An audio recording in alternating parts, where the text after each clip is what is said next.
সুবহানাল্লাহ। সেই মহান জোহর দিনে কারবালা ভেসে গেল হুসাইনের রক্তে। সেই মহান জোহর দিনে কারবালা ভেসে গেল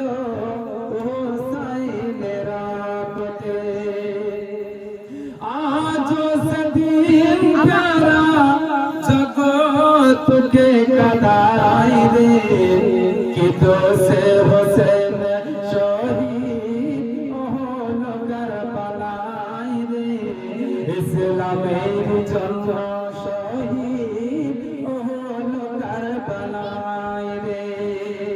करबलार কথা শুনে বুক ফেটে যায় গো कि तो से हुसैन शहीद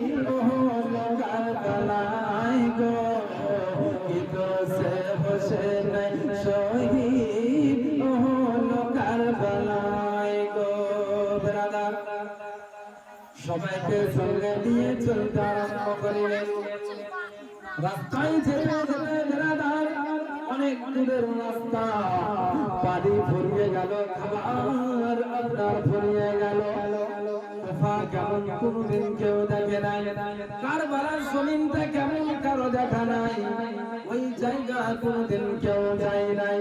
আবার ইমামে হুসাইন রাস্তার মধ্যে সবাইকে আরেকবার জিজ্ঞাসা করলেন, যদি কেউ বাড়ি যাবার মতো আছে তোমরা বাড়ি চলে যাও, কারণ কোথায় যাওয়ার পরে যদি এমন একজন নিষ্ঠুর পাপী, এমন একজন শয়তান ব্যক্তি হয়তো তোমাদেরকে জানে মেরে দিতে পারে, বাড়ি আর জীবনে ফিরে যাওয়া যাবে না। সবার মুখে একটাই কথা, যদিও মরে যাই তথাপি বাড়ি আর ফিরে যাবো না। হুজুর আপনার সঙ্গে এসেছি, সঙ্গেই থাকবো, আপনি কোনো চিন্তা করবেন না।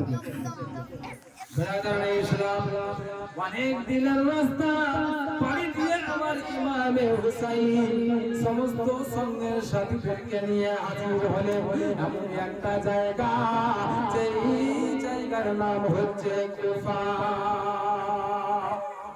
যে জায়গাতে ইজিদের বসবাস, যেই জায়গাতে নবীর দুশমনের বসবাস, 22,000 সৈন্য মোতায়েন করে রেখেছেন, আপনার নিযুক্ত করে রেখেছেন।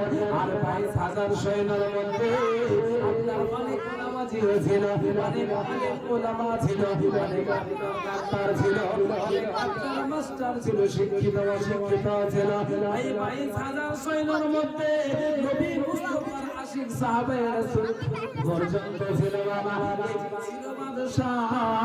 আর ওই বাদশার হুকুম মানার জন্য অনেক সাহাবীকে পর্যন্ত থাকতে হয়েছে। ছিলেন গাজী ছিলেন হাজী ছিলেন, সাহাবায়ে রাসূল পর্যন্ত 22,000 সৈন্যের মধ্যে ছিল। সাথে হাফেজও ছিল, কারিও ছিল, মাওলানাও ছিল, সবাই উপস্থিত। বেরাদার আমার ইমামে হুসাইন রাদিয়াল্লাহু তাআলা আনহু এই জায়গাতে কুফায় গিয়ে জিজ্ঞাসা করলেন, বলে এ তোমরা কি এই জায়গার ব্যক্তি? বলে হ্যাঁ আমরা এই জায়গার বাসিন্দা। একটা কথা বলতে পারো? বলে কি কথা? বলে কারবালাটা কোন জায়গায় একবার দেখিয়ে দাও। আমার ইমামে হুসাইনকে দেখিয়ে দেওয়া হলো, বলে একটু আগে গিয়ে দেখতে পাবেন কারবালার জমিন। জোরে বলেন সুবহানাল্লাহ। কারবালার জমিনে আপনার 82 জন সৈন্যের মধ্যে ইমামে হুসাইনের সঙ্গে সাথী 82 জনের মধ্যে 72 শাহাদাত বরণ করেছিলেন, ইসলামের জন্য লড়াই করেছিলেন, নবীর মুহাব্বতে গর্দান আগিয়ে দিয়েছিলেন। বলার উদ্দেশ্য হচ্ছে এটাই, আজকে আমরা মুমিন মুসলমান নামাজ পড়ি, যদি মুহাব্বতে নামাজ পড়ি এই নামাজ কবরে কাজে লাগবে। নবীর উপরে মুহাব্বত রাখি, যদি এই মুহাব্বতে কোনো কমি কমতা না থাকে, এই মুহাব্বত আপনার আমার কবরে কাজে লাগবে। জোরে বলেন সুবহানাল্লাহ। বলেছি আল মাউতু তুহফাতুল মুমিনিন, মউত হচ্ছে মুমিনদের জন্য তোহফা। মউতকে আপনারা স্মরণে রাখবেন। আজ ইসলাম ধর্মের মধ্যে আল্লাহ আমাদেরকে পাঠিয়েছেন, আল্লাহর শাহী দরবারে অসংখ্য অগণিত শুকরিয়া যে আল্লাহ আজকে পৃথিবীর জমিনে গরু ছাগল করে নয়, ভেড়া মহিষ করে নয়, পিঁপড়া লিপিকা করে নয়, বরং মানুষ করে আল্লাহ তুমি পাঠিয়েছো। আল্লাহর শাহী দরবারে শুকরিয়া। আর এই মানব জাতিকে আমার আল্লাহ তাআলা আশরাফুল মাখলুকাত বলে উপাধি দান করেছেন।